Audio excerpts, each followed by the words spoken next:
ॲक्टिंगमधून directly तू बिझनेसमध्ये कशी jump घेतली आणि ते पण एवढ्या लहान वयात? तर मला त्या 100मध्येच जाऊन 101वा नंबर नव्हता लावायचा माझा. तर आमच्यामध्ये मी एवढी हट्टी आहे, सगळ्यात हट्टी आहे, की मला जे पाहिजे ते मी कन्व्हिन्स करून त्या माणसाला करूनच घेते त्याच्याकडून, की मला खूप मोठे ॲक्टर बनायचं आहे आणि चांगले ॲक्टर बनायचं आहे. मग मी तिथून येताना असंच करून चालत होते अख्ख्या रोडनं, प्लीज मला कॉल आला पाहिजे की तुझं सिलेक्शन झालं. पिंजरा ओपन होतो आणि पक्षी उडणारा येतात पूर्ण ढगात, तसं झालेलं माझ्यासाठी.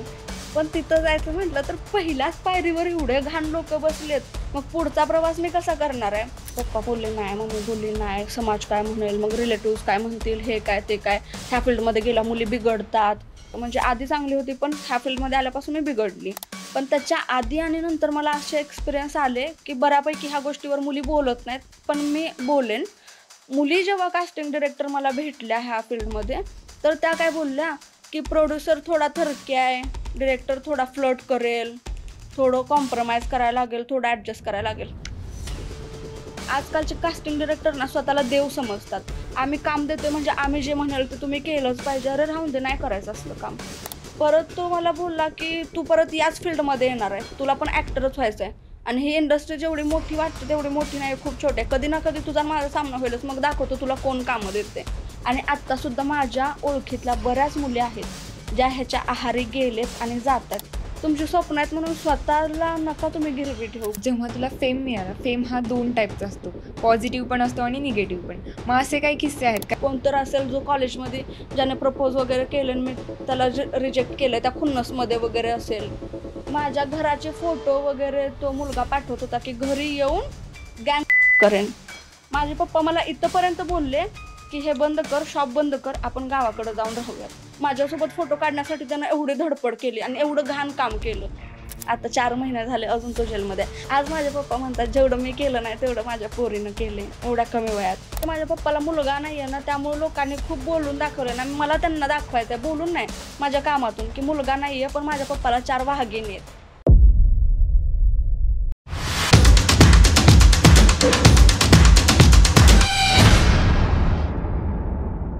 नमस्कार, मी तेजा. भन्नाट तेजा शो या पॉडकास्ट चॅनलमध्ये तुम्हा सर्वांचं मनापासून स्वागत करते. सध्याची परिस्थिती बघता आजकाल तरुण पिढी बिघडत चालली आहे आणि मुलामुलींना तर जबाबदारीचं भानच राहिलेलं नाही, हेच आपण ऐकत आलेलो आहे. आणि तसं बघायला गेलं तर हे 70 ते 80% खरं देखील आहे. परंतु काही याला अपवाद देखील असतात. तर आज आपल्यासोबत एक अशीच गेस्ट आहे, जिने अगदी वयाच्या 17व्या वर्षी स्वतःला बिझनेसमध्ये झोकून दिलेलं आहे आणि या क्षेत्रात स्वतःचं एक वेगळं स्थान निर्माण केलेलं आहे. त्याचबरोबर ती सोशल मीडिया आणि ॲक्टिंग क्षेत्रातही खूप चांगलं काम करत आलेली आहे आणि अजूनही करते. तर आज आपल्यासोबत आहे गौरी पाटील, जिला तुम्ही शाळा प्रत्येकाच्या आठवणीतील या वेबसिरीजमध्ये नाजूक साजूक किंवा कॉलेज या वेबसिरीजमध्ये दीपू म्हणूनही ओळखत आलेला आहात. नमस्कार गौरी, भन्नाट तेजा शोच्या मंचावर तुझं खूप खूप स्वागत आहे. नमस्कार, तुला पण थँक्यू, मला तू इथं बोलवलंस. तुझ्यामुळे आज बऱ्याच लोकांना जे गैरसमज आहेत किंवा बऱ्याच लोकांना माझ्याबद्दल जास्त गोष्टी माहिती नाही आहेत, त्या सगळ्या आज क्लिअर होतील आणि लोकांना समजेल भरपूर माझी लाईफ, मी सगळं. सो आपल्याला आज इथं खूप साऱ्या गप्पा मारायच्या आहेत, पण स्टार्टिंगला तू आमच्या प्रेक्षकांना तुझं इंट्रोडक्शन दे. नमस्कार, मी गौरी पाटील. बऱ्याच जणांनी मला शाळा प्रत्येकाच्या आठवणीतील वेबसिरीजमध्ये पाहिलंच असेल, त्याच्यानंतर कॉलेज दिल दोस्ती दुनियादारीमध्ये पाहिलं असेल, पण आता ओरिजिनल रिअल लाईफमध्ये गौरी कशी आहेत ते आज तुम्हाला बघायला मिळणार आहे. सो व्हिडिओ किंवा आपला पॉडकास्ट एंडपर्यंत बघा. तर तू या ॲक्टिंगची स्टार्टिंग कशी झाली, म्हणजे वेब सिरीजमध्ये तुझी एंट्री कशी झाली? वेबसिरीजचं आता सांगायला गेलं तर पहिल्यांदा माझ्या डोक्यात ॲक्टिंग नव्हती बिलकुल. मी 6वी-7वीमध्ये असेल आणि मला डान्सिंग खूप आवडायचं. आणि आमचं घर बॅकग्राऊंड पाटील वगैरे, असे गावचे पाटील वगैरे असं टाईप होतं. माझे आजोबा पैलवान होते आणि त्याच्यामुळं गावामध्ये खूप असं जरा नाव होतं. मग तेव्हा असं होतं की पाटलांच्या मुली हे नाही करत, पाटलांच्या मुली ते नाही करत, असं थोडंफार. त्यामुळे माझे पप्पा पण बोलले आपल्यातल्या मुली असं नाही, म्हणजे डान्स वगैरे हे सगळं. तर मग तेव्हा मला खूप वाईट वाटायचं. मी खूप कन्व्हिन्स केलं पप्पांना, पण पप्पा काही कन्व्हिन्स झाले नाहीत. मग मी गॅदरिंगमध्ये वगैरे स्कूलमध्ये करायची डान्स वगैरे, पण त्या टाईमला असं व्हायचं की पप्पांपासून लपून, आणि तिथून काय स्कोप मिळणारच नव्हता मला गॅदरिंगमध्ये. पण एक माझी आवड होती ती मी करत होती. त्याच्यानंतर गणपतीमध्ये 1 वर्ष असं झालं की मी चोरून, घरी माहिती नव्हतं, फक्त माझ्या बहिणींना माहिती होतं. मी स्वतः डान्स बसवला ग्रुपमध्ये मुलींचा लहान, मी पण त्याच्यामध्ये होती. मग आम्ही डान्स केला आणि अचानक त्या दिवशी मंगळवार होतं, पप्पांना सुट्टी असते, पप्पा गावाकडे गेलेले, माझ्या लक्षात नव्हतं. पप्पा लवकर आलेले आणि बरोबर पप्पा मी जिथं डान्स करणार होती आपल्या मंडळामध्ये, तिथे पप्पा पण होते त्या क्राऊडमध्ये, मला माहितीच नाही. माझा डान्स झाला, परफॉर्मन्स पहिला आणि त्याच्यानंतर त्या सगळ्या 7-8 मुलींमध्ये लोकांना माझा डान्स एवढा आवडला, की ते बोलले, "वन्स मोर फक्त गौरीचा बघायचा आहे आम्हाला." मग मी केला आणि नंतर खूप खूप तारीफ केली तिथल्या लोकांनी माझी आणि पप्पा पण त्याच क्राऊडमध्ये होते. सो पप्पांनी पण ऐकलं, की किती टॅलेंटेड मुलगी आहे वगैरे, वगैरे. स्वतः डान्स बसवलाय असं. मग तेव्हा पप्पांना जरा चांगलं वाटलं आणि जेव्हा मी पप्पांना बघितलं घरी जाताना, तेव्हा माझी पूर्ण हे झालेली, की आता काय होतंय, काय होतंय, काय बोलतील वगैरे. पण पप्पा काय बोलले नाहीत. मग घरी गेल्यावर पण काय बोलले नाहीत, काहीच बोलले नाहीत, कावले नाहीत, तारीफ केली नाही, काहीच नाही. मग मी रात्रभर विचार करतेय, की पप्पांनी कावायला पाहिजे होतं, पण पप्पा कावले नाहीत आपल्याला. म्हणजे काहीतरी प्लस पॉइंट आहे हा. मग मी एवढं कन्व्हिन्स केलं आणि आमच्या मी चौघी बहिणी आहे आम्हाला, म्हणजे मला अजून 3 बहिणी आहेत, मी चौथी. तर आमच्यामध्ये मी एवढी हट्टी आहे, सगळ्यात हट्टी आहे, की मला जे पाहिजे ते मी कन्व्हिन्स करून त्या माणसाला करूनच घेते त्याच्याकडून गोष्ट. आणि माझ्या पप्पा आमच्या चौघींचाच लाड करतात, पण मोस्टली माझा खूप जास्त. मग मी एवढं कन्व्हिन्स केलं, की पप्पांनी मला परमिशन दिली ह्याच्यासाठी, डान्ससाठी. मग मी मागं लागून डान्स क्लास लावला आणि फक्त 1 महिना पण झाला नव्हता तेवढ्यात बंद पडलं कोरोनामुळं डान्स क्लास. मग तेव्हा पण असं झालं, की यार किती घाण नशीब आहे माझं, की मी चालू पण झालं आणि बंद पण पडलं. पण त्याच्याच आधी लॉकडाऊनमध्ये बंद पडायचे 3-4 दिवस आधी एक टीम आमच्या इथं, म्हणजे सॉन्गचं जे डान्स क्लासवाले टीचर्स होते ना, तिथं एक टीम रेडी झालेली सॉन्गसाठी. तर ते सॉन्गच्या शूटला निघालेले. मग तेव्हा मला असं झालं बघताना, की यार हे लोकं शूटला निघालेत. मी असं पण काय करू शकते का? किंवा काय? आणि माझ्यात तो ॲक्टिंगचा किडा होताच आधीपासून, फक्त मला माहिती नव्हतं. मी खूप ड्रामेबाज आहे, खूप ड्रामेबाज घरात. आणि मग त्याच्यानंतर मी तेव्हा विचार केला. मग माझा मेंदू मग नको तिथं जास्त घालवायची मी. मग त्याच्यावरून, की मी ॲक्टर झाली तर मग मग झी मराठीला वगैरे नाही का ते खाली लेबल येतात, कोणाला अच्छा, अच्छा. ॲक्टिंग करायची असेल तर या नंबरवर हां. कॉल करा. ऑडिशनसाठी. हां. माझ्या मम्मीचा एवढासा बटनाचा मोबाईल होता. मग तो मी घेऊन वही घेऊन बसायची टीव्हीच्या पुढं आणि छोटीशी टीव्ही होती आमच्या घरामध्ये आणि नंबर मी लिहूपर्यंत किंवा वाचून तो बुकमध्ये लिहूपर्यंत किंवा डायल करेपर्यंत नंबर अक्का लिहायच्या आधीच ते निघून जायचं. मग असं तास, 2 तास, 3 तास बसायची आणि अख्ख्या एवढ्या टाईममध्ये 4 नंबर आता लिहिलेत, आता 5वा पटकन लिहायचा असं. तसं करून कॉल करायचे बटनाच्या मोबाईलवरून, पण रिस्पॉन्सच येत नव्हता समोरून असं काय. मला त्यातलं काय नॉलेज हं. नव्हतं. मग म्हटलं नाही आपलं काय ह्याच्यात होणार नाही. मग स्कूल वगैरे चालू झालं. त्याच्यानंतर आमच्या भागामध्ये सांगली जिल्ह्यात विटा सिटीमध्ये राहते मी. तिथं धर्मा प्रोडक्शन म्हणून एक प्रोडक्शन खूप चांगलं लेव्हलचं काम करत होती. एक गाव तेरा भानगडी म्हणून त्यांची सीरीज चालू होती. मग ती मी बघितलेली आणि माझ्या स्कूलमधले 1-2 मोठे सीनियर्स लोकं पण त्याच्यामध्ये होते. ते मला समजलं. मग आमच्या गल्लीमधल्या मुलांना मी विचारलं, की तिथं जायचं कसं? त्यांचे कॉन्टॅक्ट वगैरे कुठून मिळणार? तर त्या मुलाने मला सांगितलं, की "तू खूप छोटी आहेस अजून, ते अंडर 18 मुलांना नाहीत घेत." तेव्हा तू किती वर्षाची होती? तेव्हा मी असेन कितवीत 14, होती? 13 किंवा 12 वर्षांची असेन मी. 6वी 7वी? हां, हां. मग तेव्हा मला असं झालं परत एकदा यार जाऊन दे. मग मी म्हटलं आता मी अंडर 18 आहे, तर मी 18 वर्षांची होणार आणि मग मी तिथं जाणार असा विचार केला. पण इतक्यात मग परत माझं TikTok वगैरे चालू होतं. Instagram ओपन केलं. त्याच्यात पण खूप हे झालं की बंद कर.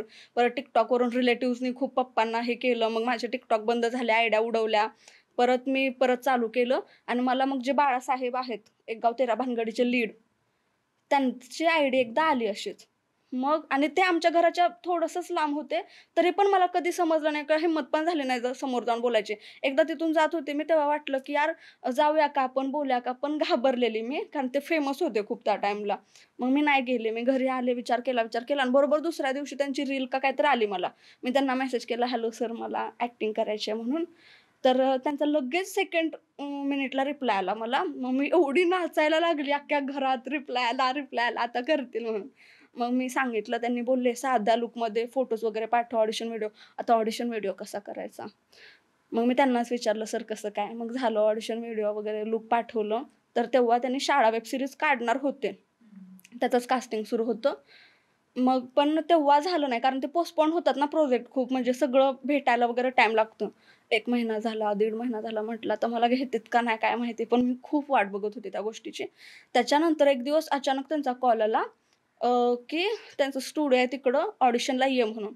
मग परत माझं ते मस्त मेकअप वगैरे केला. 2 तास मी रेडी व्हायला घालवले. मी चांगली दिसली पाहिजे, माझं सिलेक्शन झालं पाहिजे. मी कशी बोलणार, काय बोलणार? पण म्हटलं आता ऑडिशन तेच द्यायचं होतं. त्याची पण खूप रिहर्सल केली. तिथं गेली. पण जेव्हा ऑडिशन जो माझा को-आर्टिस्ट आहे सौरभ, शाळेमध्ये आणि कॉलेजमध्ये, त्यानं ऑडिशन घेतली माझी. तिथं बाळासाहेब नव्हते ऑडिशनला. मग त्यानं घेतली. मी एवढी घाबरलेली. पहिल्यांदा ऑडिशन दिलं. दुसऱ्याच वाक्याला चुकली. परत ऑडिशन दिलं. 7 वेळा ऑडिशन दिलं मी. पण माझा लूक प्रॉपर जात होता आणि त्यांना काय तर दिसलं माझ्यामध्ये ते टॅलेंट. फक्त मी घाबरत होती कारण फर्स्ट टाईम होतं माझं. त्यामुळं मग परत दिलं. त्यांनी बोलले, "बाहेर जा, थोडा वेळ प्रिपरेशन कर, मग ये." आली, केलं चांगलं मी, झालं. तिथून आली. मग म्हटलं आता होतंय का नाही. त्यात माझी हाईट एवढी कमी होती तेव्हा, अजून पण कमीच आहे. पण त्या टाईमला अजूनच कमी होती. तेव्हा मी 8वीची एंडिंग चालू होती माझी तेव्हा गेलेली मी. आणि स्कूलची मुलं लागल्यामुळं मग हाईट कमी आहे, मग मला माहिती नव्हतं. आणि बाकी सगळी, मी अख्खी त्या टीममध्ये सगळ्यात छोटी होती. बाकी सगळी 20 वर्षाच्या पुढची लोकं. म्हणजे ऑफकोर्स हाईट जास्त होती सगळ्यांची. मग तिथून आले आणि घरी येताना मी खूप घाबरलेली. माझ्यासोबत माझी दीदी होती. मग मी तिथून येताना असंच करून चालत होते अख्ख्या रोडनं, "प्लीज मला कॉल आला पाहिजे की तुझं सिलेक्शन झाले." त्याच्यानंतर मग जातानाच कॉल आला. मग लय घाबरलेली की होय म्हणतात की नाही. तर ते पहिल्यांदा बोलले, "तुझी हाईट जरा कमी आहे त्यामुळे जरा." मग माझं अक्षरशः डोळ्यात पाणी आलेलं. आता रडते की काय रस्त्यावर असं झालेलं. तोपर्यंत त्यांचा कॉल आला, "अशा-अशा स्टोअरमध्ये XYZ विट्यातल्या आम्ही आलोय स्कूलचे युनिफॉर्म घ्यायला बाकीच्यांना. सगळ्यांच्या साईज आहेत, तुझी नाही आहे. तू येऊन इथं माप देऊन जा." अरे बापरे! मी एवढ्या फास्ट गेली. माझा फ्रेंड मला तासगाववरून भेटायला आलेले. तर त्यांना म्हटलं, "तुम्ही जावा नाहीतर थांबा, मला पहिला ते करून येऊ दे." गेले, माझं माप दिलं, आउटफिट वगैरे झालं. मग तेव्हापासून मी जी ढगात गेलेली ना, की आता माझ्या स्वप्नाला सुरुवात होणार आहे. पण हे घरी माहिती नाही माझ्या, की मी ऑडिशन दिली आहे सगळं. माझ्या बहिणीने मला खूप सपोर्ट केला, पण फॅमिलीकडून बिलकुल सपोर्ट नव्हता मला. म्हणजे मम्मी-पप्पा किंवा रिलेटिव्हज वगैरे. तर त्याच्यानंतर मग मी काय केलं, घरी गेले. मग शूटिंग कधी लागणार आहे त्याच्या 2 दिवस आधी मला कॉल आला, की असं-असं शूटिंग लागणार आहे वगैरे. पण मला माहिती नव्हतं माझं कॅरेक्टर काय आहे, काहीच माहिती नव्हतं. फक्त मी आहे त्या प्रोजेक्टमध्ये. आता साइड ॲक्टर्स वगैरे पण असतात, पण लकीली मी एका चांगल्या कॅरेक्टरमध्ये होते. मग घरी आले, परत पप्पांना सांगितलं असं-असं दिलंय. पप्पा बोलले, "नाही." मम्मी बोलली, "नाही, समाज काय म्हणेल, मग रिलेटिव्हज काय म्हणतील, हे काय, ते काय. ह्या फील्डमध्ये गेल्या मुली बिघडतात किंवा लोकं नावं ठेवतील. तुम्ही 4 बहिणी आहे." मग ते सगळ्यांनी आधीच डोक्यात घातलेलं, पोरी, पोरी, पोरी. त्याच्यामुळे ते घाबरत होते. पण तेव्हा पण मी मस्त माझं हे करून कन्व्हिन्स केलं, जसं नेहमी मी करायचे सगळ्या गोष्टीत. आणि अख्खी रात्र त्या दिवशी मी कपडे, मी ट्रेडिशनल कपडे त्या टाईमला अजिबात घालत नव्हते. वेस्टर्न म्हणजे असं हे नाही, पण mostly jeans top jeans top वगैरे. असंच मी, नाही का, टॉमबॉय टाईप हं, हं, थोडीफार हं. होती. मग मी माझ्या बहिणींची मोठ्या अख्खी कपाटं खाली काढली, एक-एक ड्रेस लावून बघतीये रात्रभर. नाही, हा जरा थोडा फिटिंग होतोय, हा जरा लूज होतोय. अख्खी रात्र मग म्हणते, "अगं झोप, तू वेडी होशील, अख्खी रात्र तुझं हे चाललंय." मग सगळे ओरडायला लागले. मग बेडरूममध्ये जाऊन हॉलमध्ये तो पसारा काढला मी. रात्रभर पॅकिंग केली. दुसऱ्या दिवशी अख्खी रात्र मी झोपली नाही. तरी पण पहाटे लवकर, आजपर्यंत आयुष्यात मी 6ला कधी स्वतःहून न उठलेली मुलगी 8लाच उठायची. ते पण घरातले सगळेजण हे करून. ती मुलगी रात्रभर झोपली नाही. मग मी सकाळी लवकर आवरून, "पप्पा चला, मला बसला सोडायला चला." मग तिथं गेल्यावर एक मैत्रीण मला जी वेब सीरीजमध्ये होती ती भेटली. तिथून मग आम्ही गेलो बसनी जिकडं आमचं शूट लोकेशन होतं. विट्यातच होतं ना? नाही. दुसऱ्या गावात होतं. अच्छा. तेव्हा खरसुंडीमध्ये होतं हां, हां, पहिल्यांदा हां. आमचं. पहिला सीन माझा लागला. मग मला वाटलं की मी लीड आहे का काय म्हणते.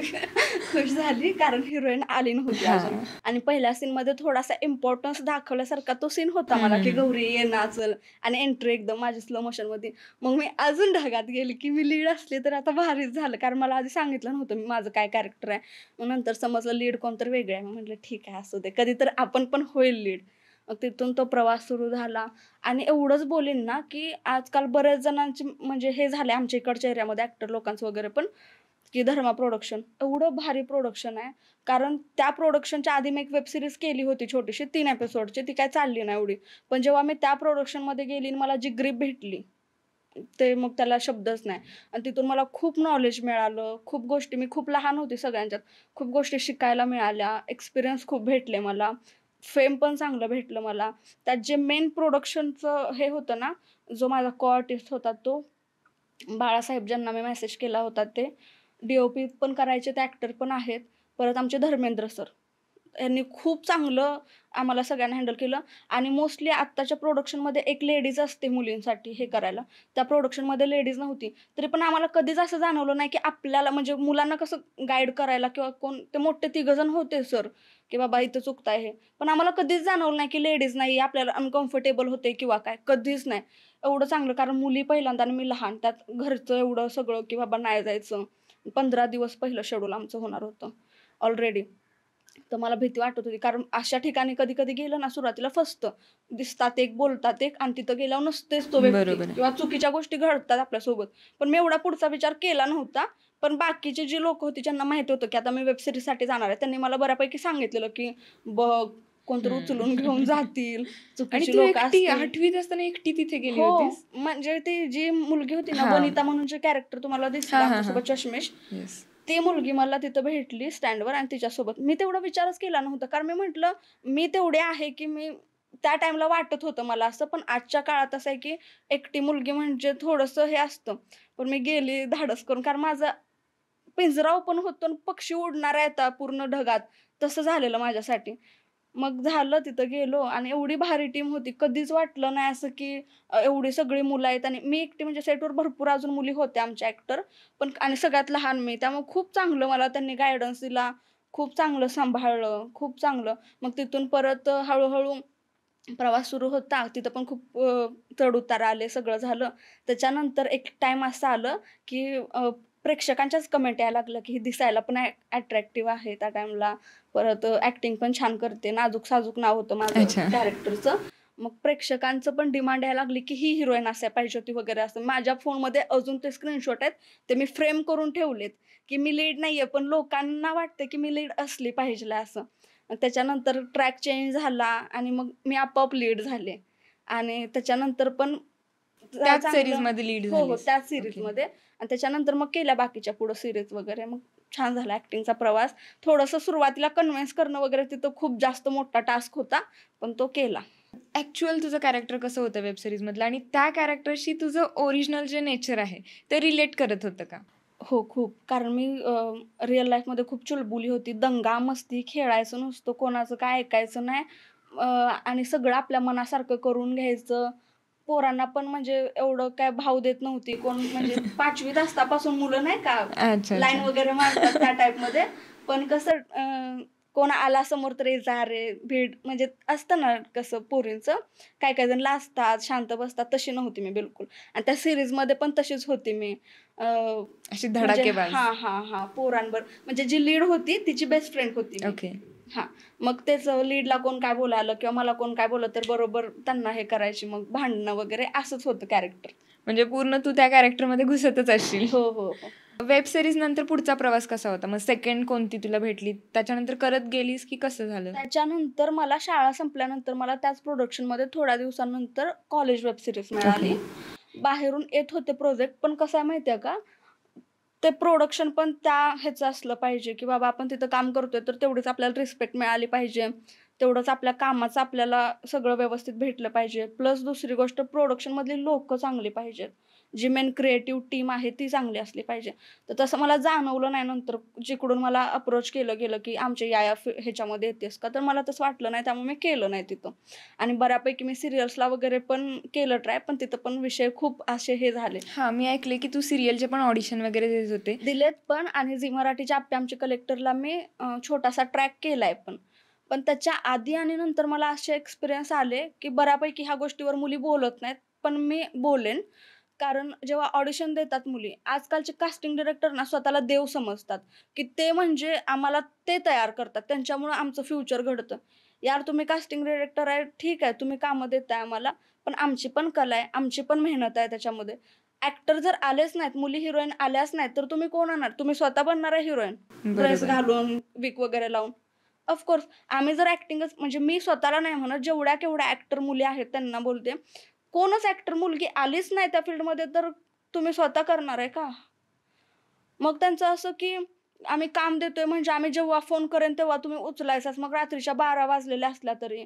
आम्ही काम देतोय म्हणजे आम्ही जे म्हणाल ते तुम्ही केलंच पाहिजे. अरे राहून दे, नाही करायचं असलं काम. परत डिरेक्ट पोरांचं आणि माणसांचं तर ठीक आहे. जेव्हा कास्टिंगसाठी म्हणजे ऑडिशन पाठवलं की नाही, आम्हाला काय अपेक्षा असते, तुझा लूक मॅच होतोय, ओके काहीतरी होईल. शॉर्टलिस्ट झाल्यानंतरच्या प्रोसेस असतील त्या होतील तर ठीक आहे. नसेल तर नाही, तू नाही या कॅरेक्टरला फिट होत, संपला विषय. ते लोकं तू होत नाहीस, पण मी तुझं करू शकतो कास्टिंग, पण तुला हे करावं लागेल. तुला पर्सनली असा अनुभव आलाय? हो, खूप वेळा. आणि त्यात तेवढंच नाही तर मुलांचं एक वेळ ठीक आहे असल्या गोष्टी बोलणं.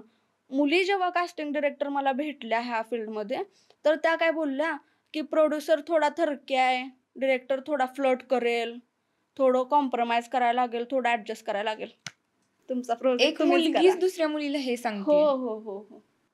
त्यामुळं मग माझं असं त्यावेळी माइंड झालं, की यार मग आपण पुढं जाणार कसं? म्हणजे नाही का ती स्वप्न घेऊन मी निघालेली, की माझा प्रवास असा असेल, एक दिवस मी मोठी ॲक्टर बनणार वगैरे.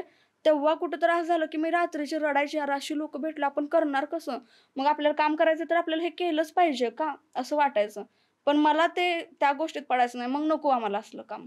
कारण ऑलरेडी लोकं बोलतात, की ह्या फील्डमध्ये गेलं तर हे असेल, तसं असेल.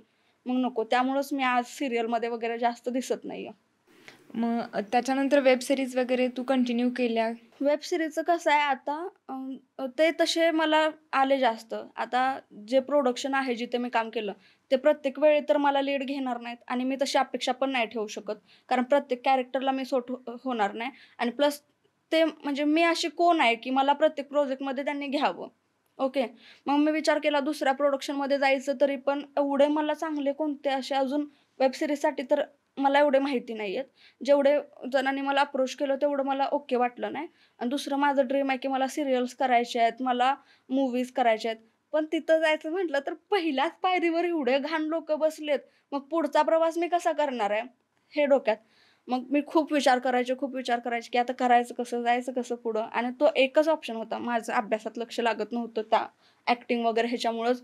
मी कॉलेजमध्ये वगैरे चांगलं नव्हतं. म्हणजे आधी चांगली होती, पण ह्या फील्डमध्ये आल्यापासून मी बिघडली. म्हणजे अभ्यासात. चांगलं मार्क्स वगैरे नव्हतं. त्यात फेम पण मिळालेलं तेव्हा खूप. त्यामुळं मग त्याच्याकडं लक्ष पूर्ण सोशल मीडियाकडे. त्यामुळे कॉलेजकडं दुर्लक्ष व्हायचं. मग आता करायचं तर याच फील्डमध्ये आहे. पण जायचं कसं पुढं? कारण एवढी घाण लोकं फेस करून तर खूप प्रॉब्लेम आणि त्यात आम्ही 4 मुली आहे. मला भाऊ नाहीये. मग सोबत प्रत्येक वेळी कोणाला मी घेऊन जाऊ शकत नाही आणि माझे पप्पा प्रत्येक वेळी त्यांची कामं सोडून माझ्यासाठी येऊ शकत नाहीत, की चांगली लोकं आहेत का वाईट लोकं आहेत बघायला किंवा आपली मुलगी काय प्रॉब्लेम फेस करते तिला त्यातून वाचवायला. माझा प्रवास मलाच केला पाहिजेल आहे. मग तुला एकदा दोनदा असे अनुभव आले सीरियलच्या ऑडिशनला वगैरे, मग त्यानंतर तू टीव्हीसाठी परत ट्राय केलंस की तिथेच स्टॉप? परत नाही ट्राय केलं. आता येतात ऑडिशन्स वगैरे हे, पण आत्ता सध्या मी स्वतःवर काम करते. मला फिट व्हायचं आहे पहिलं तर. दुसरी गोष्ट मला फिट माझ्या आहेस ऑलरेडी. नाहीये. चब्बी झाली आहे मी, खूप हेल्दी झाली आहे. तर मला मस्तपैकी फिट व्हायचं आहे. मी स्वतःवर काम करते आत्ता आणि ॲक्टिंगमध्ये पण खूप अजून शिकायचं बाकी आहे माझं. कारण मला अजून प्रॉपर सगळं आलं पाहिजेल आहे. जेव्हा मी सीरियलला जाईन तेव्हा असं नाही झालं पाहिजे, की मला हा सीन व्यवस्थित जमलाच नाही. मला हे करताच आलं नाही. त्यामुळे मला स्वतःवर काम करायचं आहे, प्रॉपर व्हायचं आहे त्यामध्ये, मग परत मी उतरणार. मग त्याच्यानंतर आणखी काही असे किस्से घडले का ऑडिशनसाठी वगैरे काही एकदा गेल्यानंतर? काय झालं, एक नवीन सीरियल आली आत्ता झी मराठीला. त्याच्यासाठी मी ऑडिशन दिलं. मी सीरियलचं नाव नाही सांगणार, कास्टिंग डायरेक्टरचं नाव नाही सांगणार. त्याच्यासाठी मग ऑडिशन दिलं. ऑनलाईन ऑडिशन, मोबाईलवरून व्हिडिओ वगैरे करून. तर त्या कास्टिंग डायरेक्टरचा मला कॉल आला, "लूक छान आहे तुझा आणि आउटफिट वगैरे सगळ्यामध्ये प्रॉपर तू त्या लूकला" आणि लीडचं होतं ते ओके. तर मी खुश झाले, की लीडचं आहे, चांगलं आहे, चांगलं एक डिरेक्ट आपण लीडमध्ये गेलो तर अजून भारी होईल ना, कारण साइड ॲक्टर परत लीड कधी मिळेल माहिती नाही. तर मी मग माझं शॉप वगैरे असल्यामुळं आता त्याच्यातून वेळ काढून वगैरे मी केलं ते ऑडिशन. त्यांनी मला काहीतरी 3 वाजता काहीतरी पाठवलेलं. ते बोललेले 5 वाजेपर्यंत पाठव मला.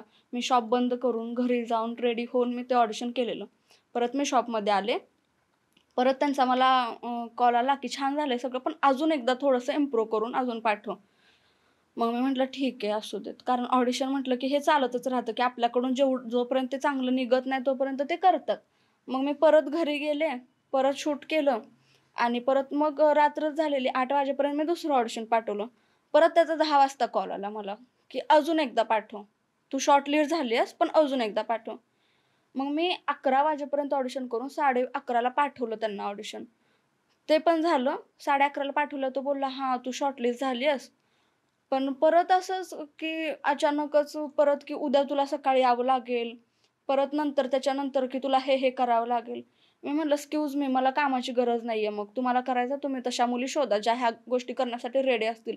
तर तो डायरेक्ट माझ्या घरावर खानदानावर आला की तुझं घर जिथं कुठं असेल शोधून तुला दाखवतो, काय कसं बोलतेस तू. मी म्हणलं मग तुमच्यात काय बांधील आहे आम्ही की तुम्ही म्हणाल ते आम्ही केलं पाहिजे? नको, आम्हाला नाही करायचं मग असलं काम.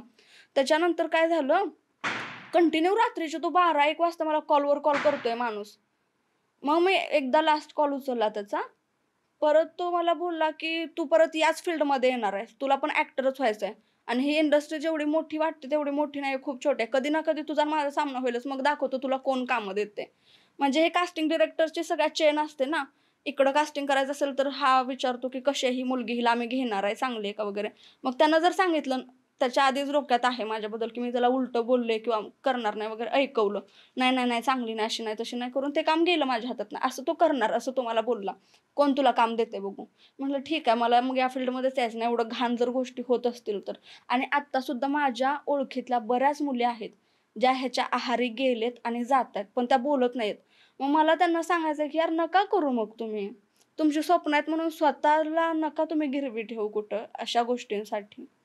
त्याच्यानंतर मी त्याला बोलले की नंतर तुझा कॉल आला तर तू, मी आणि पोलीस असतील, मग तू बघ, मला कॉल करायचा नाही. आणि माझ्या खानदानावर जायची तुझी काय हे नाहीये, तू कास्टिंग डायरेक्टर म्हणून देव नाहीयेस तू.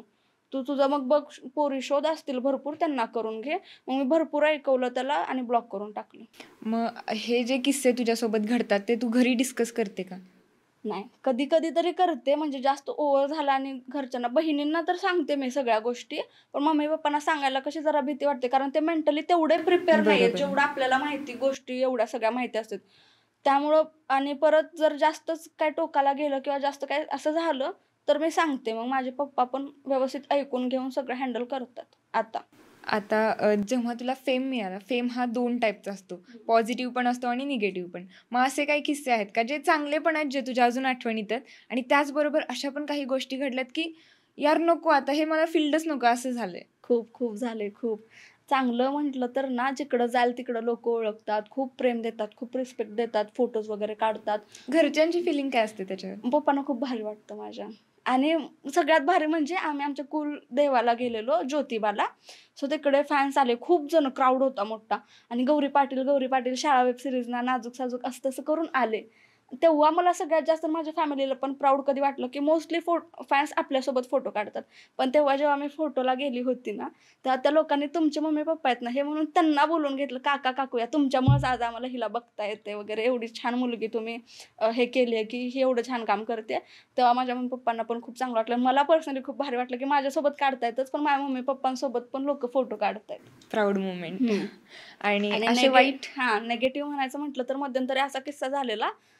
एक मुलगा पुणेमधलाच आहे कोणतरी तो, तर मला कंटिन्यू ना माझ्या मेन अकाउंटवरती खूप घाणेरडे मेसेज करायला लागला. एवढे घाणेरडे मेसेज की तो पूर्ण मेसेज मी वाचूच शकत नव्हती. पहिल्यांदा DM मध्ये करत होता, म्हटलं जाऊन दे, काय काय जण फालतू असतात. पहिली गोष्ट म्हणजे मी वल्गर काय करत नाही. माझ्या पहिल्या व्हिडिओपासून सगळं मी ट्रेडिशन जपून केले. त्यामुळे मला असं आहे की बाबा नाही सहन होत असल्या कमेंट मोस्टली, म्हणजे जेव्हा ते होत होतं तेव्हा.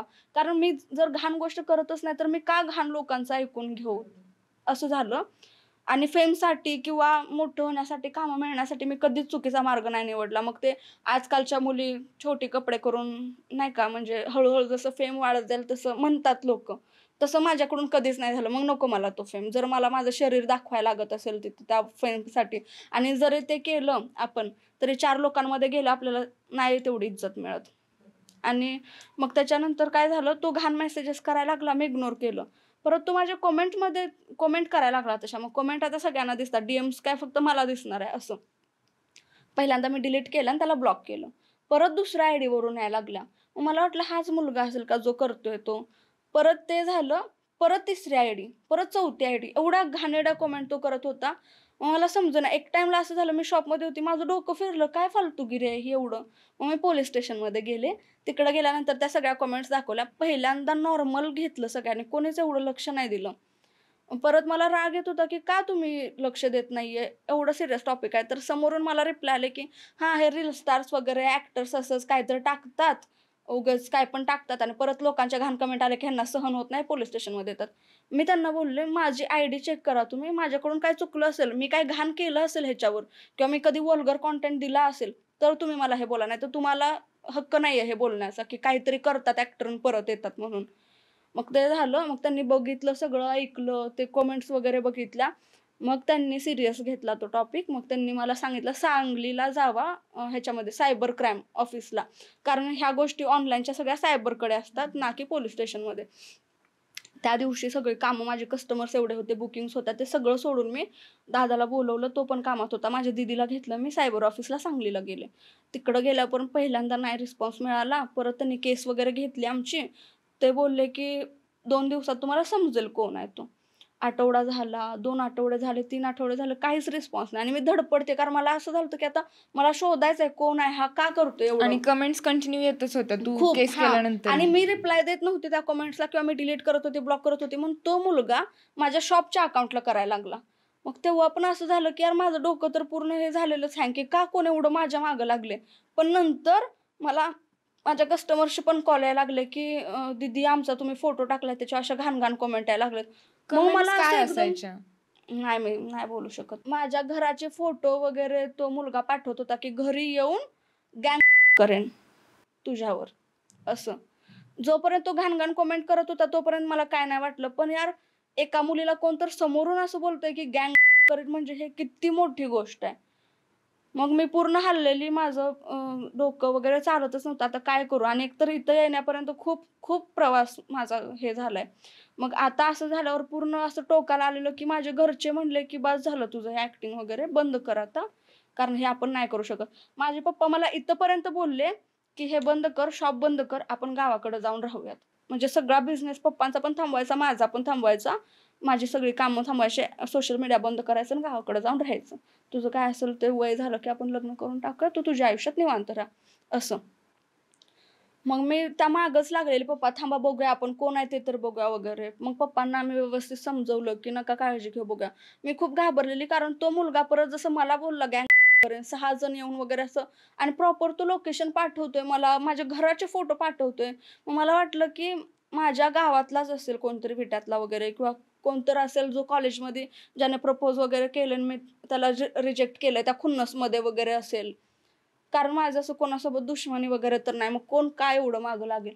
ते झालं. परत खूप मागं लागली शोधायला. आणि 1.5 ते 2 महिन्यानंतर तो मला सापडला मुलगा. तर तो पुण्याचा होता. त्याला मग इकडे पोलिसांनी घेऊन वगैरे आले. आणि त्याला जेव्हा समोर विचारलं तेव्हा त्याने सांगितलं की मी एक फॅन आहे आणि मला तिच्यासोबत फोटो काढायचा होता, म्हणून मी एवढं बापरे. सगळं केलं. मग फॅन होता आणि तो एवढं निगेटिव्ह वेने का मला होता? पण समजलं नाही, तो समोर आला एवढं काय गरज पडलेली. रॅन्डमली खूप लोक येऊन काढतात फोटोज, आणि फोटो काढायसाठी मी कोण एवढी तर मोठी नाही ऍक्ट्रेस की माझ्यासोबत फोटो काढण्यासाठी त्यानं एवढी धडपड केली आणि एवढं घाण काम केलं. पण काय माहिती, तो कदाचित सायको असेल, कारण पोलीस पण असेच बोलले की तो सायको आहे. आणि हे मी माझ्या अकाउंटवर पण टाकलंय, माझ्या युट्यूब चॅनलला पण टाकलंय त्याचं सगळं, कसं कसं झालं वगैरे, कसं, कारण सुरुवातीला कोण हेल्प करत नव्हतं, तेव्हाच आपल्या दोघींचा कॉन्टॅक्ट वगैरे झाला. तू पण मला हे केलंस की मी हेल्प करते वगैरे. सो नंतर मला समजलं की फॅन्स पण असं करू शकतात, एवढ्या क्रेझी लेवल पर्यंत पण पोहोचू शकतात.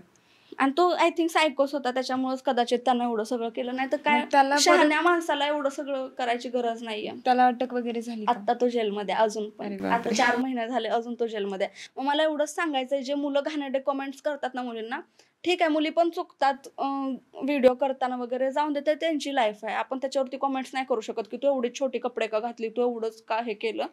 प्रत्येकाची ज्याची त्याची लाईफ आहे. फक्त तुम्ही एखादीला घाण कमेंट करण्याआधी विचार करा की तुम्हाला त्याची खूप मोठी शिक्षा भोगायला मिळू शकते.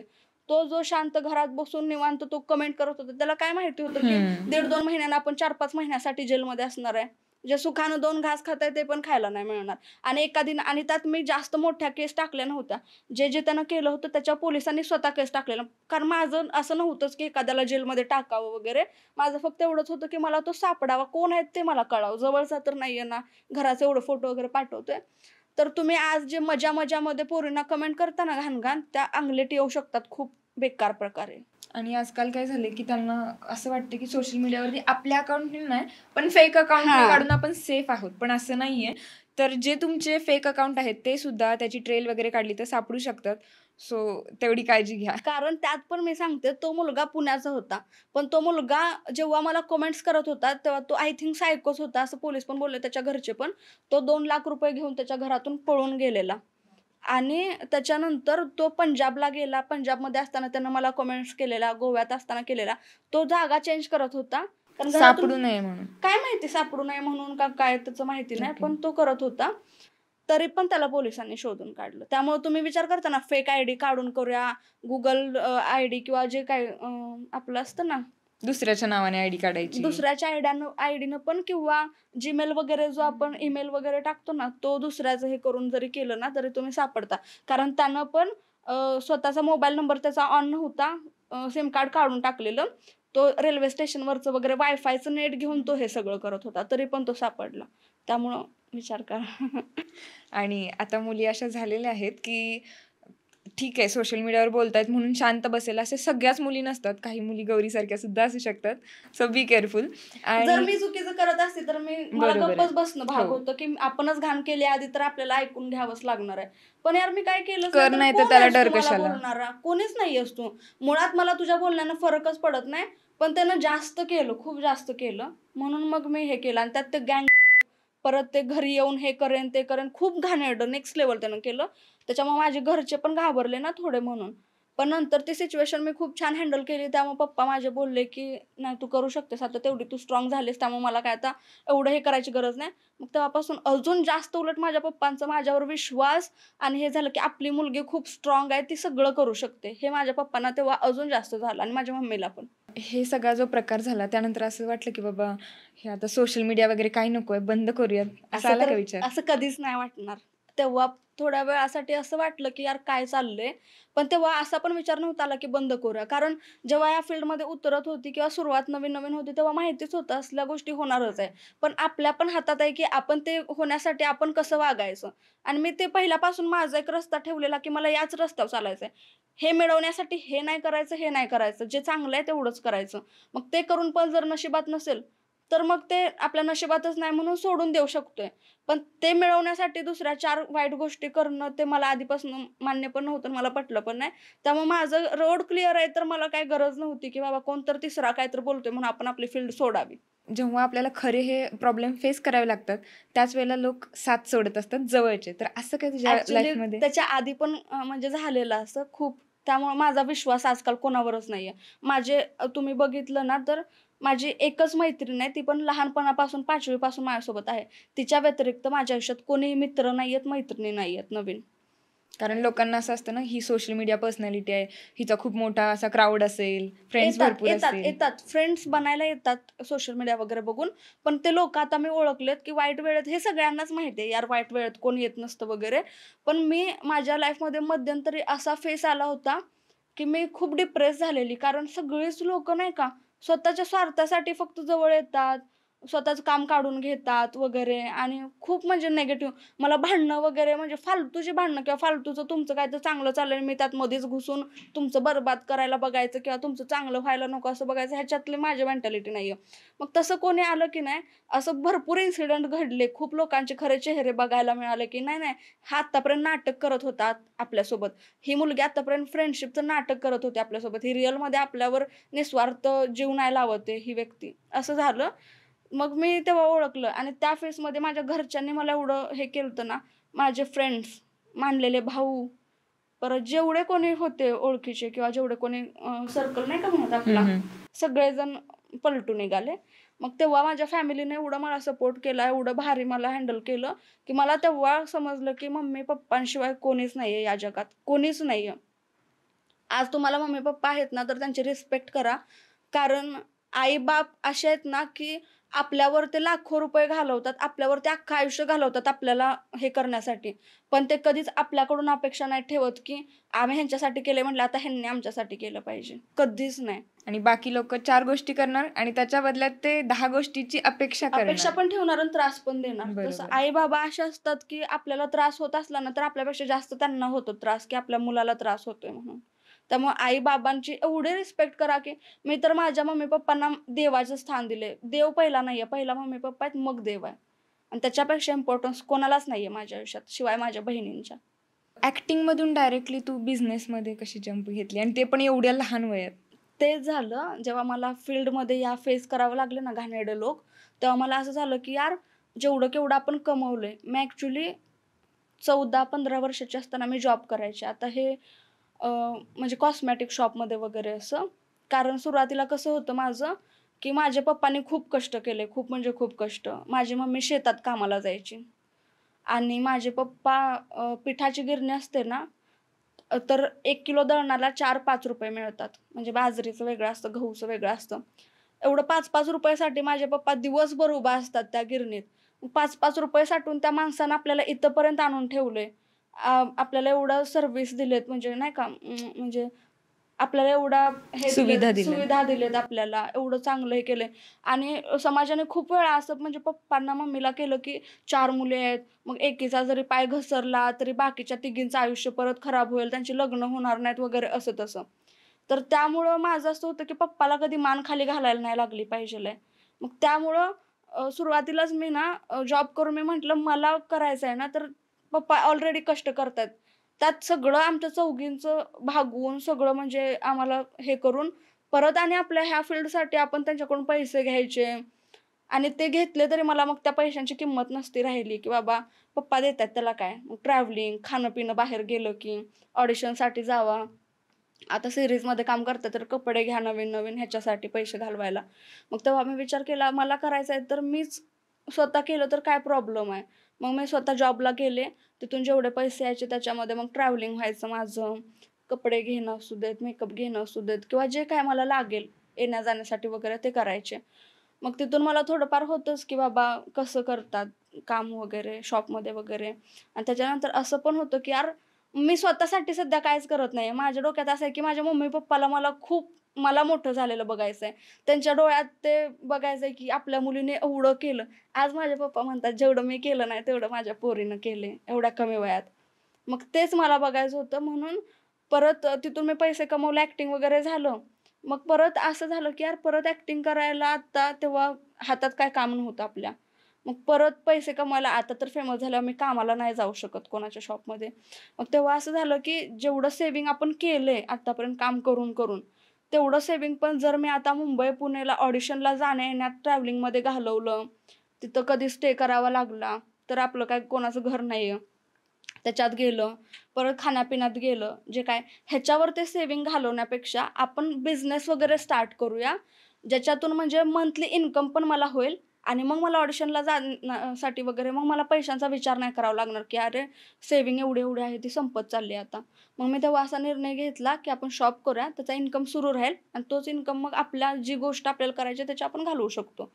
म्हणून मी बिझनेसचा विचार केला. म्हणजे तू शॉपसाठी जे पैसे लावले ते पण तू स्वतः जॉबला जाऊन जे साठवलेले होते त्यातले? हो, पण थोडीफार मला माझ्या पप्पांनी पण मदत केली. सगळं एवढं एवढं जास्त पैसे मी नाही हे करू शकणार. थोडीफार पप्पांनी मदत केली. थोडंफार माझं सेव्हिंग्ज वगैरे सगळं हे करून मी सुरू केलं. श्रीदा हे नाव कुठून सुचलं? काय आहे त्याच्या मागची श्रीदाच्या कहाणी? मागं खूप मोठं सिक्रेट आहे, जे की मी आत्ता नाही सांगू शकत. योग्य वेळ आल्यावर मी सांगेन. श्रीदा माझ्या बहिणीच्या मुलीचं नाव नाहीये किंवा माझ्या घरात माझ्या बहिणीचं कोणाचं नाहीये. श्रीदा खूप स्पेशल गोष्ट आहे माझ्यासाठी, जी की झाल्यावर मी तुम्हाला सांगेन. जेव्हा होईल ते ओके, आम्ही वाट म्हणजे बघू. सांगू शकेन तेव्हा मी सांगेन. आणि तू रेंटल स्टोअरच का मग डोक्यात घेतलं? कारण आता आपण बघतोय रील स्टार फेमस झाले की कपड्याची दुकानं टाकतायत मस्त. ते कसे म्हणजे होलसेल असो किंवा रिटेलचे शॉप असो. मग तू रेंटल स्टोअरची आयडिया कुठून डोक्यात आली? माझं असं होतं, की आता मला जेव्हा मी बिझनेसचं घरात बोलली माझ्या, तेव्हा पहिला तर मला नकार आला. माझी मम्मी म्हणली, "ए कारण बाई, लहान वयच तू अजून जेवढं नाहीये ना करतेयस तुझं. तेवढं खूप आहे. नको तू एवढा डोक्यावर भार घेऊ तुझ्या." आणि माझं असं आहे, की माझ्या पप्पाला मुलगा नाहीये ना, त्यामुळे लोकांनी खूप बोलून दाखवलं ना, मला त्यांना दाखवायचंय, बोलून नाही, माझ्या कामातून, की मुलगा नाहीये, पण माझ्या पप्पाला 4 वाघिणी आहेत. आणि त्यातली एक तर एकदम सुपर फास्टच आहे मग सगळं करायला. मग तेव्हा मी विचार केला बिझनेस करायचं. मग घरचे मला बोलले, की "कॉस्मॅटिक शॉप कर, कारण तू तिथं आधी जॉब केलाय त्यामुळे तुला नॉलेज आहे कसं हँडल करायचं." त्याच्यानंतर मग मम्मी बोलली, की "कपड्याचं करू शकतो आपण." मम्मीच्या डोक्यात माझ्या कॉस्मॅटिक्सच होतं जास्त. माझे पप्पा एवढे गुड लिस्नर आहेत ना, की प्रत्येक वेळे डायरेक्ट नाही वगैरे म्हणत नाहीत. पहिला माझं व्यवस्थित ऐकून घेतात, की मला काय बोलायचंय, मला काय करायचंय. त्याच्यानंतर मी त्यांना सांगितलं असं-असं रेंटलचं. पहिल्यांदा ते नाहीच बोलले मम्मी वगैरे. मग परत ना एक टाइमला कन्व्हिन्स झाले, त्यात मम्मी बोलली की घरात कर तू रेंटल, म्हणजे स्टँड वगैरे लावून जे काय असेल तुझं घरात कर, घरातून चालू कर. पण आपल्याला बिझनेस करायचा तर घरातून करून होऊ शकतो, पण मग ती माझी एवढा प्रोफेशनल लाईफ रिस्पॉन्स पण नाही मिळू शकत. रिस्पॉन्स पण ठीक आहे, करू शकतो काय तर. पण कसं आहे माहिती आहे का, आता हे फॅन्सचाच किस्सा बघितला, एका मुलानं फोटोसाठी काय केलं. मग आपण आपली प्रायव्हेट लाईफ पण तिथं हे करतोय, म्हणजे घरचे सगळेजण आले तिथं. मग फॅन्सना ॲड्रेस शॉप आता करतोय म्हणलं ॲड्रेस समजणारच. मग फॅन्स तिथं घरापर्यंत येऊ शकतात, काही होऊ शकतं. आपली प्रायव्हेट लाईफ पण सगळ्यांसमोर येऊ शकते की बाबा इथं राहते, हे घर आहे हिचं सगळं. त्याच्यामुळं मी कसं बसं कन्व्हिन्स केलं. माझे पप्पा कन्व्हिन्स झाले, ठीक आहे करतेस तर कर चांगलं. तेव्हा माझे पप्पा मला एक गोष्ट बोललेले की माणसाला पोहायला येत नसतं, पण ते जेव्हा विहिरीत पडतं तेव्हा ते आपोआप जगायची ज्याला इच्छा असते तर आपोआप पोहून शिकून ते वरती येऊ शकतं, नाही का. मग तेव्हा मी ती गोष्ट लक्षात ठेवली की बाबा झालं चांगलं तर झालं, नाही तर नाही. आणि दुसरी गोष्ट रेंटल स्टोअरच का निवडलं, तर आत्ता भरपूर बघते तू की सगळेजण क्लॉथिंगचं चूज करतायत किंवा मम्मी कॉस्मॅटिक म्हणत होती. तर माझं असं होतं की विट्यात ऑलरेडी भरपूर आहेत कॉस्मॅटिक शॉप्स आणि आमच्या गावात भरपूर आहेत ऑलरेडी कपड्यांचे शॉप. तर मला त्या 100मध्येच जाऊन 101वा नंबर नव्हता लावायचा माझा. मला काहीतरी स्वतःच करायचं होतं, जे माझं असेल, जे पहिला मी केले. आमच्या एरियात, माझ्या गावामध्ये आणि आजूबाजूच्या सिटीमध्ये किंवा आमच्या सिटीमध्ये कुठंच रेंटल स्टोअर नाही आहे. प्लस मी जेव्हा फोटोशूट्स, मॉडेलिंग वगैरे करायचे ना, तेव्हा खूप मुली मला विचारायच्या की तू हे कपडे कुठून घेतेस किंवा फोटोशूटचे कुठून आणते, आम्हाला पण हवे आहेत. तर मग मी त्यांना सांगायचे असं असं रेंटल स्टोअर आहे, ते मेकअप आर्टिस्टनं मला अरेंज करून दिलेलं, तुम्हाला घ्यायचं आहे तर तुम्ही. पण ती गावं सातार, पुणे वगैरे अशी लांबचीच असायची. मग त्या मुलींना जाणं होत नव्हतं. मग असंच बसल्यावर एक दिवस मला विचार आला की हे नाही आपल्या इथं म्हणल्यावर मी ते जर इथं घेऊन आली तर. मग असा विचार करून मी रेंटल स्टोअर सुरू केलं. आणि ते पण सुरू करताना इन्व्हेस्टमेंट लावताना पण अशी भीती होत होती, यार एवढं वर्ष केलेलं आपण बरोबर आहे. लावतोय, चालेल का नाही. कारण माझ्या घरच्यांना हाच प्रश्न होता की चालेल का नाही, चालेल का नाही, नाही चाललं तर काय करायचं. ते कपडे माघारी पण नाही देऊ शकत, कारण सगळे कपडे आपण विकत नाही आणत, ती कपडे आपण. त्याच्यामुळे तो एक होता. मग भांडवल जे लावलंय त्याचं करायचं काय जर चाललं नाही तर. मग मला पण भीती वाटत होती, पण मला एक माझ्या मनामध्ये होतं की मी करू शकते, आपण केलं तर सगळं होऊ शकते, काहीतरी ऑप्शन काढायला. म्हणून मी सुरुवातीला जेव्हा रेंटल स्टोअर केलं, सगळ्या गोष्टी माझ्या शॉपमध्ये तुला अशा दिसतील की ज्या उद्या शॉप चाललं नाही तर सगळ्या उचलून नेऊन त्याचं काहीतरी हे करता येईल. म्हणजे असं कोणत्याच भिंतीत काय केलेलं नाहीये, कुठंच काय नाही. स्टँड पण केलेत फोल्डेबल, जे उचलून जर नाही झालं काय तर उचलून नेता येईल. सगळ्या गोष्टी मी अशा विचारानं केल्या की जर उद्या शॉप चाललं नाही तर आपल्याला सगळं हे हां, सगळं हे करता यावं ह्या विचारानं. त्यामुळं आणि माझं एज पण लहान असल्यामुळे त्या टाईमला मला जास्त फर्निचरमध्ये म्हण किंवा सगळ्या गोष्टींमध्ये दिमाग लावून व्यवस्थित सगळं करता नाही आलं. पण आता मी ते केले, म्हणजे रिनोव्हेशन वगैरे करून मस्त शॉपमध्ये. आता करंट एज काय आहे तुझं? आता माझं 19 चालू आहे. 19व्या म्हणजे वर्षात आता एवढं लागलं सगळं 19. केलंय. हां. आणि दुसरी माझ्या शॉपची ब्रांचचं काम पण सुरू आहे मंगलोरमध्ये. माझ्या शॉपला 1 वर्ष व्हायच्या आधी, म्हणजे 1 वर्ष कंप्लीट व्हायच्या आधी मी ते काम तिकडं सुरू केलं. दुसरी शाखा आपली येणार आहे लवकरच. आत्ता किती वर्ष झाले तुझ्या विट्यातल्या शॉपला? विट्यातल्या शॉपला आता 1.5 वर्ष झाले. ओके, 1.5 वर्षात एवढी ग्रीप घेतली. आता ह्यात एजचं कन्फ्युजन होईल की 17 वर्षाच्या असताना हिनं शॉप केलं, मग आता 19 जास्त टाईम आहे. पण 17चं माझं एंडिंग होतं तेव्हा मी शॉप केलं आणि आत्ता जस्ट मला 18 संपून 19 लागले. Okay okay. तुझ्या शॉपमध्ये नक्की काय काय मिळतं रेंटलवरती? वेडिंगचे गाऊन्स मिळतात, ड्रेसेस मिळतात, लेहंगे मिळतात, मॅटर्निटी फोटोशूटचं सगळं अवेलेबल आहे आपल्याकडं. म्हणजे जे जे फोटोशूटसाठी, मॉडेलिंगसाठी लागतात तसे कपडे आहेत, प्री वेडिंगचे कपडे आहेत, सगळं आपल्याकडं रेंटलवर मिळतं, डिझायनर ड्रेसेस. मग हे डिझाईन्स वगैरे तू कसे, म्हणजे कुठून मागवून घेते, काय असतं? मी सगळं स्टिच वगैरे करून घेतो आपण. आणि प्लस आपलं कसं असतं माहिती आहे का, आता क्लॉथिंगचं कसं आहे, खूप सिम्पल बिझनेस आहे मुळात, की कुठून तरी मोठ्या ह्याला जावा, आउटलेटला वगैरे, आणि तिथून उचला स्टॉक आणि आणून आपल्या शॉपमध्ये हे करा. भांडवल जातं, पण त्याच्यामध्ये एफर्ट्स खूप जास्त नाही आहेत. जसं आपल्या शॉपचं काय आहे, फॅब्रिक सिलेक्ट करा, मग ते नेट असेल, आतलं जे अस्तर असतं ते असेल, त्याच्या छोट्या छोट्या लेस असतील किंवा क्रिप वगैरे म्हणतात, असे भरपूर त्याच्यामध्ये येतं. ते सगळं एका आउटफिटसाठी असं भरपूर आउटफिटचं एकदमच सिलेक्ट करून ते फॅब्रिक आणा. परत डिझायनर माझ्या वेगळ्या वेगळ्या गावांमध्ये आहेत, त्यांच्याकडे जाऊन द्या. त्याच्यानंतर मी स्वतः सगळ्या डिझाईन नाही करत, कारण माझं फॅशन डिझायनिंगचं लांब लांबपर्यंत संबंध नाही आहे. सो मी Pinterestवरून किंवा सोशल मीडियावरून फोटोज वगैरे बघून काय करते, थोडंफार खालचं आता एखाद्या ड्रेसचं मला खालचं जे पॅटर्न आहे ते मी बघते, मला आवडला की पण अप्पर बॉडी ह्याची चांगली नाही आहे, मग अप्पर बॉडीचं दुसरी आयडिया घ्यायची कुठून तरी, किंवा मला एखादं वाटलं की हां असं केलं तर चांगलं वाटेल, थोडीफार माझी आयडिया घालते, थोडंफार सोशल मीडियावरचं बघून तो ड्रेस रेडी होतो. मग तो ड्रेस शिवायला आपलं बिझनेसला पण का माहिती आहे का टाईम जातो रेडी व्हायला वगैरे, कारण एका ड्रेसला 3 ते 4 दिवस जातात स्टिचिंगला. मग असं एका शॉपचा स्टॉक पूर्ण करायचा म्हटलं तर खूप टाईम जातो ते शॉप रेडी व्हायला. त्याच्यामुळे थोडंसं ह्याच्यामध्ये एफर्ट जास्त आहेत. एवढा सगळा तुझा सेटअप बसला तर त्याच्यात बरेच चॅलेंजेस पण फेस करावेच लागले असतील, तर असे काही किस्से आहेत? सुरुवातीला तर माझ्या फॅमिलीमध्ये माझ्या सोशल मीडियामधलं नॉलेज कोणाला नव्हतं, ना ह्या बिझनेसमधलं नॉलेज कोणाला होतं. त्यामुळं एकतर सगळ्या गोष्टी मला कराव्या लागल्या. मग ते फॅब्रिक आणायला कुठं जायचं, कुठून फॅब्रिक घ्यायचं, तिथून सगळं सगळं मी केले माझ्या शॉपचं. मग ते काही पण असू दे गोष्टी, मग कुठून कुठून माहिती काढून वगैरे. पण माझे पप्पा तेव्हा माझ्यासोबत असायचे. ते पण कसं व्हायचं माहिती आहे का, आमचं माझ्या पप्पांचं जे आहे त्याच्यातून त्यांना सुट्टी काढून तेवढाच एका दिवशी जाऊन पटपट करून यायचं, मग बाकी माझं मी बघायचे, असं केलं. त्याच्यानंतर शॉप जेव्हा झालं माझं, तर पहिल्याच महिन्यात कोणीतरी ज्या लोकांना बघवलं नसेल मी शॉप केलंय वगैरे, तर त्या लोकांनी शॉपवरून लिंबू उतरून टाकले बापरे. की चालायला नको म्हणून. ओके. आणि तेव्हा यार मी मेंटली एवढी नव्हती प्रिपेअर एवढ्या सगळ्या गोष्टींसाठी, कारण किती 17 वर्ष होतं माझं. तर मी जेव्हा ते लिंबू वगैरे बघितले मी खूप घाबरली यार. आधीच भीती होती, चालेल का नाही अशा एरियात जिथं नाहीयेच ही गोष्ट, तिथं आपण आणले तिथं चालेल का, त्यात हे लिंबू वगैरे मग काय झालं तर, मग चाललंच नाही तर किती मोठं.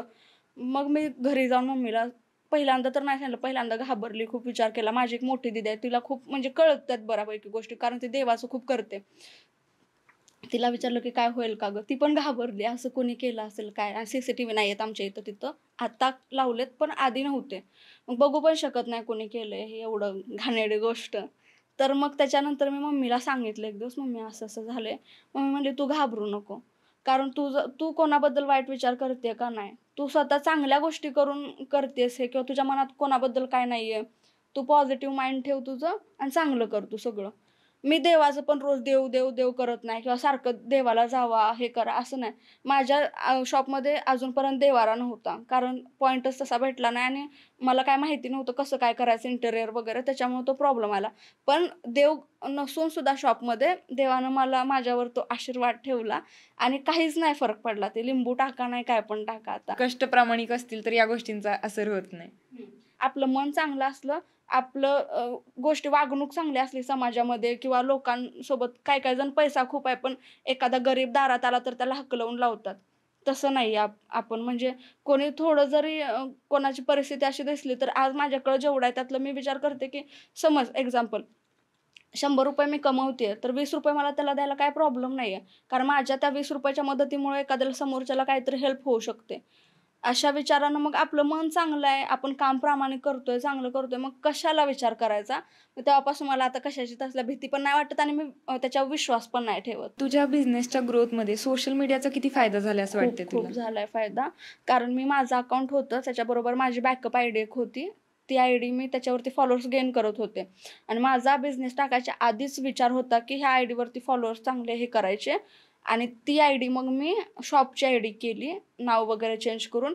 आणि तिथून पुढं मी, आपलं कसं असतं माहिती आहे का, जे दिसतं ते विकतं म्हणतात ना, जो दिखताय वही बिकताय. तसंच आहे ह्याच्यामध्ये पण. आणि आजकाल सोशल मीडियामुळे बिझनेसवर खूप चांगलं इफेक्ट मिळतात. मग मी पहिल्या महिन्यात नव्हतंच एवढं, सुरुवातीला पहिलाच महिना म्हणल्यावर काय, आणि ॲडव्हर्टायझिंग्स वगैरे माझ्या डोक्यात नव्हतं तेव्हा एवढं. पहिल्या महिन्यात काय चांगला नाही झाला इन्कम वगैरे. मग पण माझी मम्मी सांगायची मला पॉझिटिव्ह की असू दे, पप्पा पण सांगायचे की कोणताही बिझनेस कमीत कमी 3 वर्ष तरी मागतो आपल्याकडून, त्याच्यामध्ये आपल्याला कष्ट वगैरे करायला. कारण माझ्या पप्पांनी पण गिरण असून सुद्धा माझ्या पप्पाने त्याच्यामध्ये खूप खूप कष्ट केले त्या व्यवसायात सुद्धा. सुरुवातीला जेव्हा टाकले तेव्हा फ्री साबण फ्री द्यायचे, बिस्किटचे पुडे फ्री द्यायचे, इन्कम काहीच येत नव्हता. उलट दळून देतोय ते देतोयच, वरून आपण गिफ्ट पण देतोय लोकांना. त्याच्यामुळे लोकांना कळायला लागले, आहे हा पार्ले कुठून आणलाय तुम्ही, भेटला आम्हाला फ्री, तिथं भेटला, असं करून पब्लिसिटी माझ्या पप्पाने तेव्हा केलेली. सो म्हणजे मग मार्केटिंगचं नॉलेज पप्पांकडूनच मिळालं. सोशल मीडियामधलं वगैरे नाही असं, तेव्हा त्यांनी तसं केलं. पण कस्टमर कसं अट्रॅक्ट करायचं वगैरे? थोडंफार.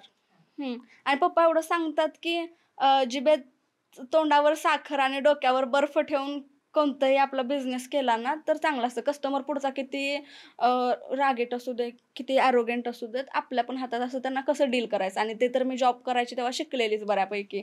तर मग परत मी पहिल्या महिन्यात काय एवढा इन्कम नाही झाला. मग परत मला ॲड शूट्स यायला लागले. मग मी दुसऱ्यांच्या शॉपची ॲड करायची. मग म्हटलं आपल्या पण शॉपची मी स्वतः दुसऱ्यांच्या करते, तर मग मी स्वतःच्या पण करायला लागली. मग पॅकेज वगैरे आता मी द्यायला सुरू केलं, की फोटोग्राफी पण आपण देतो, मेकअप पण देतो, ड्रेस पण देतो, ज्वेलरी, प्रॉप सगळं काही जे असेल ते सगळं आपण अवेलेबल करून देतो कस्टमरला, आपणच देतो. एकदम कमी म्हणजे परवडेल अशा रेटमध्ये. कारण इकडचे रेट थोडे हाय आहेत, तिकडचे थोडे कमी आहेत, तर त्याच्यामध्ये ॲडजस्ट करून कस्टमरला. आणि एकाच ठिकाणी सगळं मिळत असेल तर का नाही लोकं येणार, की 4 ठिकाणी वेगळ्या फिरावं लागतं त्याच्यापेक्षा एकाच ठिकाणी. आत्ता असं आहे, की विट्यामध्ये शॉप आहे. विट्यापासून जत खूप लांब आहे, खूप लांब आहे. बीड, जत कर्नाटक साईडला येतं ना आय थिंक ते. हां, विजापूर साईडला. हां. तर तिकडून लोकं येतात माझ्याकडं फोटोशूटसाठी. मग हीच माझी अचीव्हमेंट आहे. आणि लोकं खूप चांगले रिव्ह्यू पण देतात, की तू खूप छान करतेस, हँडल पण व्यवस्थित करतेस वगैरे. त्याच्यामुळं ते सोशल मीडियाचा खूप जास्त इम्पॅक्ट पडला माझ्या शॉपवरती चांगला. पण आता आपण बघतोय हे जे रील स्टार सोशल मीडियावरती फेमस होतात, ज्या लोकांमुळे फेमस होतात त्यांची जाण तर ठेवत नाहीत. उलट त्यांना खड्ड्यात कसं घालता येईल हेच बघतायत, फक्त स्वतःचा फायदा व्हावा यासाठी. तर जसं की आपण बघतो गेमिंगची ॲड करणं, गॅम्बलिंग, बेटिंग. मग तुला हे प्रमोशन कधी अप्रोच झाले होते का? झाले होते. सुरुवातीला जेव्हा मी वेब सीरीज वगैरे केले, तेव्हा माझे फॉलोअर्स खूप झपाट्याने गेन झाले, वाढले. मग तेव्हा मी जॉब वगैरे करून पैसे कमवतच होती माझ्या ह्याच्यासाठी. तर मला तेव्हा माझ्यासोबत जी कलाकार वगैरे होती, सगळेच जण करायचे. मला स्वतःहून कधी आलं नाही असं, पण दुसऱ्या कलाकारांना आले की ते विचारायचे, "असं-असं आहे, तू करणार का?" काही-काही जण अशी पण होती प्रमोशन देणारी, की त्याने समजा समथिंग अमाउंट सांगितली असेल, तर त्यातली निम्मी अमाउंट जो आपल्याला प्रमोशन देतो तो ठेवून घ्यायचा. पहिल्यांदा मी केले 3 ॲपचे केलेले मी, वेगळे-वेगळे 3च व्हिडिओ केलेले. मला माहिती नव्हतं तेव्हा हे चुकीचं आहे किंवा ह्याच्यामध्ये इन्व्हेस्ट केलं की लोकांची फसवणूक होईल वगैरे. मला स्क्रिप्ट यायची, मी वाचायची, व्हिडिओ करायची, झालं आणि पैसे मिळाले की झालं. मग तिसरा व्हिडिओ जेव्हा मी अपलोड केला, तेव्हा माझ्या एका फॅनचा, फॉलोअर्सचा मला मेसेज आला, कमेंट आली, की "ताई तुमचा व्हिडिओ बघितला आणि मी 10,000 इन्व्हेस्ट केले, माझे पैसे बुडले." असं-तसं. मग त्याचे डी-एम पण आले. ते मी बघितलं, म्हटलं नाही, आपल्या 5,000 साठी समोरच्याचे 10,000 जातायत. दुसरी गोष्ट मी स्वतःचा विचार केलाच, की मी पैसे कमवलेत किंवा मी एवढं कष्ट करून आले, एक-एक रुपये कमवायला किती मेहनत घ्यायला लागते माहिती आहे. त्यात दुसरी गोष्ट, प्रत्येक वेळी असं काही इन्सिडेंट झाला, की मी माझ्या पप्पांना आठवते. माझे पप्पा ₹4 दळण दळायला एवढं कष्ट घेतात माझे पप्पा. मग त्या लोकांचं पण असं काही काम असेल, तर ते 10,000 कमवायला त्याला किती टाईम लागला असेल. मग आपल्यामुळं, आपल्या एका ॲडमुळं एखाद्याचं एवढं पैसे जातायत वाया, एवढं कष्ट वाया जाते. त्याच्यामुळं मग मी ते थांबवलं करणं, की असा पैसा नको मला. जेव्हा आपण वरती जातो ना, तेव्हा आपल्या जवळचेच जास्त आपल्याला मागे खेचण्याचा प्रयत्न करतात. मग ते ट्रोलिंग असो, टॉन्टिंग असो, सोशल मीडिया पण बाबतीत तुझ्या झालं असेल किंवा तुझ्या बिझनेसच्या बाबतीत. तर असे काही किस्से आहेत? रिलेटिव्हजने तर खूप केले, की माघारी जाऊन दुसऱ्या रिलेटिव्हच्या घरी बोलायचं, की असं तसं. आणि आता तेच रिलेटिव्ह स्वतः क्रेडिट घेतात, की ही आमची मुलगी आहे. काही-काही जण बोलतात, की जाऊन दे ठीक आहे. म्हणजे नाही का, म्हणजे क्रेडिट घ्यायला आता येतात. आधी नावं ठेवायला तेच होते, आमची मुलगी आहे, आमच्यामुळेच मोठी झाली आहे, आम्हीच हिला सपोर्ट केलाय असं. मग ठीक आहे, ते काही त्यांना क्रेडिट घ्यायचं घेऊ दे. तर रिॲलिटी मला माहिती आहे, माझ्या फॅमिलीला माहिती आहे. माझ्या मम्मी-पप्पांशिवाय, माझ्या बहिणीशिवाय कोणी मला काडीचा सपोर्ट नाही केला. ते झालं. आणि दुसरी गोष्ट तू बोललीस ना, की आपल्या जवळचेच. तर काही-काही जणं समोर, आता तू मला नावजलंस तर रिलेटिव्हज तुझ्याजवळ बोलणार, "काय नाही, आम्ही सपोर्ट केलाय." पण माघारी तेच रिलेटिव्हज खूप जळतात. तेच जवळचे लोकं खूप जळतात, की हिचं चांगलं चाललंय. मग काही जणं जवळची लोकं होती. मला अपेक्षा होती, की त्यांनी माझ्यावर प्राउड फील करावा, कारण जवळची होती. पण तीच लोकं मला काय बोलली माहिती आहे का? आम्ही अजून त्याच फील्डमध्ये आहे, म्हणजे ॲक्टिंग फील्डमध्येच आहे. कारण ती लोकं जवळची होती, ती माझ्या फील्डमधलीच आहेत. ती बोलली, की "आम्ही अजून त्याच फील्डमध्ये ॲक्टिंगच करतोय आणि तू बघ साड्या आणि फ्रॉक विकत बसल्यास." मग मला त्यांना फक्त एवढंच सांगायचं आहे, की भावा, 17च्या वयात मिडल क्लास फॅमिलीतून येणारी एक मुलगी जगाशी आणि समाजाशी संघर्ष करून स्वतःच्या जीवावरती बिझनेस उभा करते, तोही सक्सेसफुली रन करते. ह्याला फक्त जिगरा लागतो, जो की तुझ्यामध्ये नाही आहे. त्यामुळं तुला बसून फक्त हे बोलायचंच आहे आणि तू आयुष्यभर तेच करशील माझ्या मते. आणि मला एवढा कमेंट्स करत बसण्यात तू जो वेळ वाया घालवतोस ना, तोच वेळ जर तू स्वतःवरती लावला असतास, तर तू आज कुठं तर माझ्या पुढं असतात कदाचित. काही लोक असे आहेत ना अजून पण आमच्या फील्डमध्ये की ईर्ष्या करून कामं करतायत. पण जेवढे आपल्यात पॉझिटिव्हिटी असेल ना, आपण आपल्यासाठी काम केलं पाहिजे, ना की हा तो करतोय त्याच्या पुढं मला जायचं आहे, हे नाही पाहिजे आपल्यात.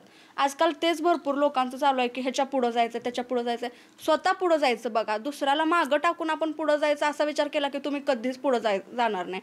आणि जसं की तुला टीव्ही सिरियलमध्ये वगैरे जायचं होतं, तर आत्ताच्या क्षणाला पण तुला जर का इंडस्ट्रीमधून चांगली ऑफर आली, तर तू तुझा बिझनेस सोडून तिकडे जाशील का? बिझनेस तर नाही सोडणार, कारण हे आता पॉसिबलच नाही आहे की एवढं छान मी सेटअप लावलाय तो पूर्ण बंद करून एकाच्या मागं लागायचं ॲक्टिंगच्या वगैरे. पण हो, मी ॲक्टिंग करणार. अजून पण आत्ता पण असं नाही आहे की मी गायब झाली आहे गौरी, असं बऱ्याच जणांना क्वेश्चन आहे की गौरी ॲक्टिंग फील्डमध्ये दिसत नाही आहे. काहीतरी कारण आहेत. मला माझा बिझनेस पूर्ण एकदम मोठ्या उंचीला नेऊन ठेवायचा आहे. त्याच्यामुळं मी सध्या आणि स्वतःवर पण वर्क करते मी, ॲक्टिंग वगैरे शिकते मध्ये मगाशी बोलल्याप्रमाणे. त्यामुळे त्याच्यानंतर जर मला ऑफर्स आल्या तर मी करणार 100%. पण तेवढं मी पण प्रिपेअर असली पाहिजेत ते घेण्यासाठी. 100% करणार. आणि बिझनेसच्या बाबतीत पण खूप मोठ्या गोष्टी आहेत, त्यामध्ये बंद तर नाही करू शकत. मग तो दोन्ही मॅनेज कशी करणार आहे? काय जॉबला आपण वर्कर्स वगैरे लावू शकतोय आणि फॅमिलीमध्ये पण. आता माझ्या डोक्यात मेन सगळ्यात मोठी गोष्ट ही आहे की माझी मम्मी शेतात कामाला जायची. मी तिचं काम बंद केलंय कारण मी स्वतः कमवते चांगलं. त्यामुळे तिला आता म्हणले तू शांत बस आणि फक्त मी कमवलेलं व्यवस्थित तू सेव्हिंग कर, तू निवांत राहा घरी. आता फक्त मला माझ्या पप्पांचं काम बंद करायचं आहे आणि त्यांना सुखात इथून पुढं सुखात त्यांना ठेवायचं आहे. म्हणजे की आता पप्पा तुम्ही बसा, मी घेते सगळ्या जबाबदाऱ्या. आता तुझ्या एजमधल्या ज्या मुली आहेत किंवा मुलं-मुली आहेत, त्यांना तू काय मेसेज देशील? आई बापाला प्राऊड फील असं होईल असं काहीतरी करा. एन्जॉय करा लाईफ. मी नाही केली म्हणून मी दुसऱ्यांना नाही सांगणार की तुम्ही कष्टच करा फक्त. खूप लाईफ एन्जॉय करा, कारण गेलेलं टाईम परत येत नाही. जे की मी आता अनुभवते की स्कूल लाईफ मला परत जगता येणार नाही, कॉलेज लाईफ. फ्रेंड्स वगैरे मला कधी माझ्या नशिबात नव्हतेच चांगले, मला मिळालेच नाहीत चांगले. तुमचे असतील तर त्यांना जपून ठेवा, खूप चांगलं राहा सगळ्यांसोबत. आणि दुसरी गोष्ट म्हणजे मुलींना हे सांगेन, कारण आजकाल प्रेम वगैरे ह्या गोष्टींमुळं खूप लोकांची लाईफ खराब होते. ह्याच्यावरच सगळं कदाचित चाललंय. मला पण खूप जण क्वेश्चन विचारतात की तुझा बॉयफ्रेंड कोण आहे, तुझं नवरा कोणासोबत लग्न करणार आहे, कधी करणार आहे. तर मला एवढं सांगायला आवडेल की लग्न म्हणजेच सगळं काय नाहीये किंवा प्रेम म्हणजेच आयुष्य नाहीये. सुरुवातीला काय काय गोष्टी असतात ज्या केल्यानंतर त्या गोष्टी वेळ आल्यावर होतच राहतात. पण मुलींना एवढंच सांगेन की तुम्ही इंडिपेंडंट व्हा. खूप गरजेचं आहे तुम्ही स्वतःच्या पायावर उभं असणं. कारण जेव्हा तुम्ही 4 पैसे कमवता स्वतःच्या हिमतीवर, स्वतःच्या काहीतरी केल्यावर, तर लोकं जी इज्जत देतात ती असं नाही मिळत. आता एक क्विक रॅपिड फायर राउंड घेतोय आपण. गौरीला काय जास्त आवडतं, ॲक्टिंग की बिझनेस? तसं तर पहिलं प्रेम ॲक्टिंग आहे, तर ॲक्टिंगच सांगेन मी. गौरीला काय आवडतं, वेस्टर्न वेअर की ट्रेडिशनल? ट्रेडिशनल वेअर जास्त आवडतं. तुझं सर्वात मोठं ड्रीम? की मला खूप मोठे ॲक्टर बनायचं आहे आणि चांगले ॲक्टर बनायचं आहे. थँक्यू सो मच गौरी, तू इथं आलीस आणि एवढ्या लहान वयात तुझे इतके चांगले विचार आहेत ना, की म्हणजे लिटरली ते ऐकून मला विश्वास बसत नाही की तू 19 वर्षाची आहे. तुला पण थँक्यू, तू मला इथं बोलवलंस आणि मी खूप दिवसानंतर एवढी बडबड केली आहे. जर तुम्ही बोर झाला असाल तर सॉरी. पण मला सांगा चांगलं कमेंट्समध्ये की माझं काय चुकलं जरी असेल तरी सांगा, माफ करा चुकून काय तोंडातून गेलं असेल तर. आणि तुझं पण थँक्यू, तू बोलवलंस. आणि दुसरी गोष्ट, तुला कॉंग्रॅच्युलेशन्स की तू पॉडकास्ट सुरू केलाय. माझ्या मते मराठी मुली जास्त करून पॉडकास्टमध्ये नाही आहेत, माझ्या माहितीप्रमाणे तरी नाही आहेत. सो तू पण काहीतरी, तू पण खूप, तुझा प्रवास पण खूप छान आहे, मी बघितलं. आमचं आधी म्हणजे बोलणं वगैरे जास्त नव्हतं, आत्ताच मध्यंतरी झालं. तू पण खूप स्ट्रॉंग आहेस, अशीच प्रगती करत राहा. आणि प्रत्येक मुलीला सांगेन की तुम्ही सुद्धा खूप प्रगती करा आणि खूप चांगली लाईफस्टाईल तुम्ही स्वतःची बनवा. तर आजचा हा एपिसोड तुम्हाला कसा वाटला कमेंटमध्ये नक्की सांगा. आणि नेक्स्ट पॉडकास्ट तुम्हाला कुणाचं बघायला आवडेल तेही कमेंटमध्ये मेन्शन करा. धन्यवाद.